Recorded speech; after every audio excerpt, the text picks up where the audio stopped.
Amigos, como conocemos, el 6 de agosto reciente hemos celebrado el bicentenario de nuestro hermano país de Bolivia, una efeméride importante para la región. Para conversar sobre ello estamos con un destacado invitado, el doctor Carlos Sánchez Berzaín. Él es abogado, politólogo. Actualmente se desempeña como director del Instituto Interamericano para la Democracia con sede en Washington, Estados Unidos. Le damos la cordial bienvenida y las gracias por estos minutos. Doctor Sánchez, buenos días, ¿cómo está? Mucho gusto, un saludo a usted, a su equipo, a todo el programa y por su intermedio a su gran audiencia en el Perú y en las Américas. Gracias, doctor. ¿Cuál es su reflexión respecto al bicentenario que celebramos de nuestro país hermano, de su país, Bolivia? El 6 de agosto de 1825 declaró la independencia y se constituyó la República de Bolívar, que después sería la República de Bolivia. Y 200 años después, Bolivia está en una situación muy crítica. Es una de las dictaduras satélites del socialismo del siglo XXI. No existe ningún elemento esencial de la democracia y además de eso está en una crisis económica, política, social, institucional, es un narcoestado y en medio de eso hay elecciones en pocos días, el 17 de agosto, en el marco del sistema del socialismo del siglo XXI, que es el de la dictadura electoralista. Los pueblos son llevados a votar, pero el resultado es manipulado en una mezcla de fraude y organización criminal. Por eso, en los 200 años de la República de Bolivia, esta es una conmemoración sin república y sin independencia, pero no quiere decir que no haya que poner de relieve la conmemoración, porque la visión hacia el futuro es lo importante y la visión hacia el futuro es recuperar la independencia de la República de Bolivia, que hoy día es un satélite de Cuba, de Venezuela, de Irán, de Rusia, de China, un país además ocupado por el crimen organizado como narcoestado, y recuperar la república. O sea, el objetivo, la premisa de la conmemoración del bicentenario de Bolivia es recuperar la independencia, la república y la democracia. Y el pueblo boliviano está en ese camino. El día mismo de los 200 años, el Inter-American Institute for Democracy realizó un foro con 14 importantes oradores bolivianos que representan geográficamente, étnicamente, socialmente, políticamente, generacionalmente lo que es Bolivia como un estado presencia diversa. Bolivia, como el Perú, es un país donde la diversidad es la base. Y hemos podido reafirmar con ese foro la gente valiente, bien informada, preparada, inteligente y decidida a recuperar la libertad, la democracia y la república. Ha sido un gran aliento. Y por eso, cuando usted me dice qué es la celebración del Bicentenario de Bolivia, la celebración es el futuro y el compromiso de los bolivianos de que Bolivia va a volver a ser independiente, va a volver a ser república y va a volver a tener democracia. Confiamos que esto va a ser así, doctor. Como usted bien lo dice, son razones para reflexionar, conmemorar estos 200 años transcurridos y la esperanza de celebrar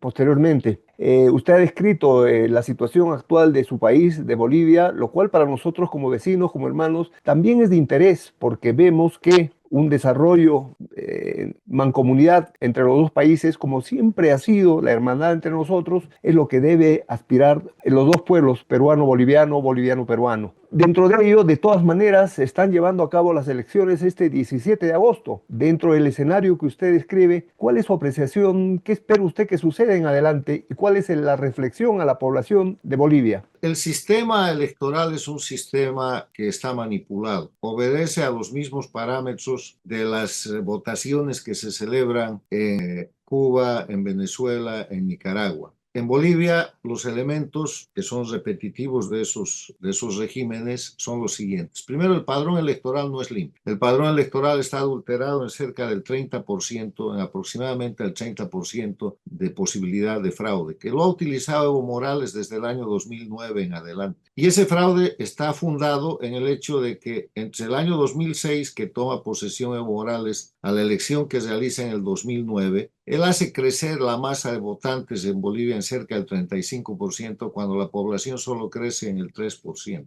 no llega al 5%. Y como justificación dice que ha incorporado a los bolivianos a votar. Mentira, en Bolivia hay voto universal desde el año 1952. Entonces, a lo largo de todas esas décadas, todos los bolivianos están inscritos y no hay nuevos votantes que incorporar. O sea, el padrón electoral está falso y eso fue ratificado el año 2019 por una miembro del órgano electoral de Bolivia, la señora Rosario Baptista, que a tiempo de renunciar al órgano y ser objeto de persecución por parte de la dictadura, tuvo que salir al exilio y vive ahora en los Estados Unidos, exiliada, señaló que era imposible ganarle una elección al MAS por la manipulación del padrón electoral. Con esa advertencia se han hecho grandes esfuerzos para cambiar el padrón electoral o para revisarlo y nunca ha habido una posibilidad de hacerlo. El último esfuerzo se realizó con el gran paro cívico de Santa Cruz, donde por más de 30 días de paro pedían un censo como una manera de revisar el padrón electoral. Y eso terminó con la detención del gobernador de Santa Cruz, el señor Camacho, que sigue preso. O sea, primer elemento, el fraude electoral está presente por la alteración y manipulación del padrón electoral. El segundo elemento es el sistema de transmisión de datos, que es el mismo de Venezuela, el mismo de Nicaragua. Usted puede mandar una cifra y llega a otra. El tercer elemento son las autoridades electorales. Las autoridades electorales no son independientes. Han convertido, igual que en Venezuela, igual que en Nicaragua, el órgano electoral en un poder del Estado. Y ese poder del Estado es objeto de manipulación, como lo es el poder judicial, como lo es el poder legislativo. Obedecen las órdenes del ejecutivo del sistema dictatorial. Y la prueba ha sido dada en esto que es otro elemento de que las elecciones no son limpias. Es el régimen el que escoge quiénes van a ser los candidatos. Igual que en Venezuela, donde inhabilitaron a María Corina Machado primero, después a Corina Lloris, pues en Bolivia han dejado una lista en la papeleta con la que van a votar los bolivianos el próximo 17 de octubre, donde hay 3 candidatos del régimen y el resto de los candidatos son los opositores funcionales, o sea, los que el régimen acepta como candidato. Y han borrado de esa lista a toda la gente que no tenía compromiso con el régimen. El más notable de esos es un señor que se llama Jaime Dum, que sigue reclamando por qué lo han sacado de ahí y que de acuerdo a las encuestas donde se corre su nombre sería el ganador de la elección. O sea, el cuarto elemento es que ellos escogen los candidatos. El quinto elemento, no hay poder judicial independiente que pudiera ayudar a controlar a través del mecanismo de constitucionalidad todo esto. No hay esa posibilidad. Y el otro elemento, el sexto, que debería ser el primero, es que en Bolivia no hay libertad ni respeto a los derechos humanos porque hay más de 300 presos políticos. En el foro del Interamérica, la fundación Human Rights League certificó 329 presos políticos al 6 de agosto del año 2025. Pero además hay 27.000 exiliados. Yo siempre decía 10.000. ACNUR, como fuente también, esta organización certifica más de 27.000 exiliados en el mundo que han salido de Bolivia por la fuerza, por la persecución. Y además de eso hay un mecanismo en el cual el Poder Judicial, igual que en Venezuela, que en Cuba, en Nicaragua y ahora con el indicio que se da en Colombia y en el Brasil, se convierte en instrumento de persecución. O sea, no hay ningún elemento de la democracia para que hayan elecciones. Entonces el resultado puede ser cualquier cosa. Correcto, al viejo estilo estalinista donde no interesa quiénes voten, sino quiénes cuenten los votos y quiénes organicen esto. Así Doctor, es. sin embargo, no creo que sea tan pesimista, pero esperemos que este próximo domingo que se realizan las elecciones, ojalá el pueblo boliviano está rechazando categóricamente toda la corriente de Evo, quien no va a participar tampoco lucharse. El tema es que en Bolivia hay un repudio del 80% contra el régimen. Lo mismo que en Venezuela, lo mismo que en Nicaragua, en Cuba debe ser 90% el repudio. Pero los opositores funcionales se han encargado, no por primera vez, lo han hecho siempre bajo este sistema, en dividir ese repudio. Dice que va primero en las encuestas Doria Medina con 20%, lo sigue Jorge Quiroga con el 17%. Después está el alcalde de Cochabamba, Reyes Villa, creo que con el 11 o con el 12. Después está Paz, creo que con el 8. Después está el alcalde de Santa Cruz, Johnny Fernández. Si usted suma todos esos votos, tiene más del 60%. Entonces la pregunta al pueblo boliviano es ¿por qué no se unen? Bueno, hicieron lo mismo el año 2020. Estaba de presidenta interina la señora Áñez y ella se lanzó a la campaña con Samuel Doria Medina de candidato a la vicepresidencia y se bajó unos días antes de la elección. Jorge Quiroga era también candidato y se bajó unos días antes de la elección. Mesa era candidato, estos mismos señores eran candidatos y lo que hicieron fue entregarle en bandeja de plata el fraude electoral para que Héctor Arce diga que ganó en primera vuelta, y cuando se empezaron a contar los votos el día de la elección, antes de que se haya contado el 20% de los votos, todos reconocieron al unísono que Arce había ganado en primera vuelta. O sea, han repetido en Bolivia la división del repudio popular y esa es la forma más clara de mostrar que son opositores funcionales y que aunque llegue este o el otro, nada va a cambiar. ¿Por qué va a cambiar? Este otro hecho histórico, además. En el gobierno de transición, que debió ser de transición, que fue de continuismo en el gobierno del interinato de la señora Áñez, los que gobernaban y pusieron el gabinete eran Jorge Quiroga, Samuel Doria Medina, Carlos Mesa, Óscar Ortiz, que fue ministro, toda esta gente que ahora está en la oposición diciendo que puede ganar una elección. Si ya tenían el gobierno y se lo entregaron a la dictadura, ¿qué ha cambiado? O sea, todas estas razones, que no son una cuestión de esperanza, es análisis de la realidad objetiva, es racionalismo, puro y duro, empirismo, lo que se ve se anota. Demuestran que en Bolivia primero no van a haber elecciones limpias y libres, no pueden existir con presos políticos y todo lo que he descrito.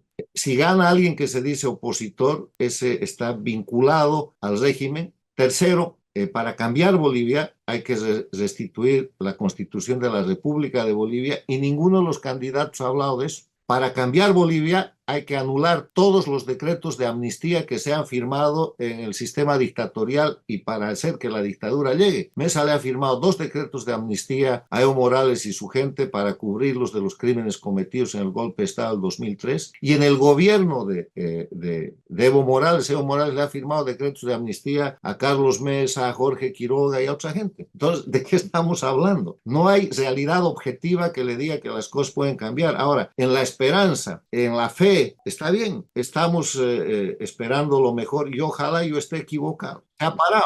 Doctor Carlos Sánchez, no queda más que agradecer por estos minutos y también reconocer su permanente preocupación por el bienestar de su país, por recuperar la democracia. Esperemos que esa esperanza sea una realidad y nosotros como peruanos, hermanos vecinos, deseamos lo mejor también para su país. Una pequeña conclusión que tiene que ver con el hecho de decir que todo este escenario tan malo que le he mostrado, al que hay que agregar la crisis, la falta de dólares, la falta de gasolina, de diésel, la pérdida del gas, la pérdida del mar con Chile, etcétera, es simplemente el momento para la recuperación de la libertad. El futuro en Bolivia es espectacular porque se va a producir la derrota del socialismo del siglo XXI y esta elección del 17 de agosto, sea cual fuera su resultado, es un hito que marca la derrota de la caída del sistema dictatorial en Bolivia. De eso estamos seguros y estaremos pendientes de lo que suceda también en adelante en una posible segunda vuelta. Muchas gracias, doctor Carlos Sánchez. Un abrazo. Gracias, mucho gusto.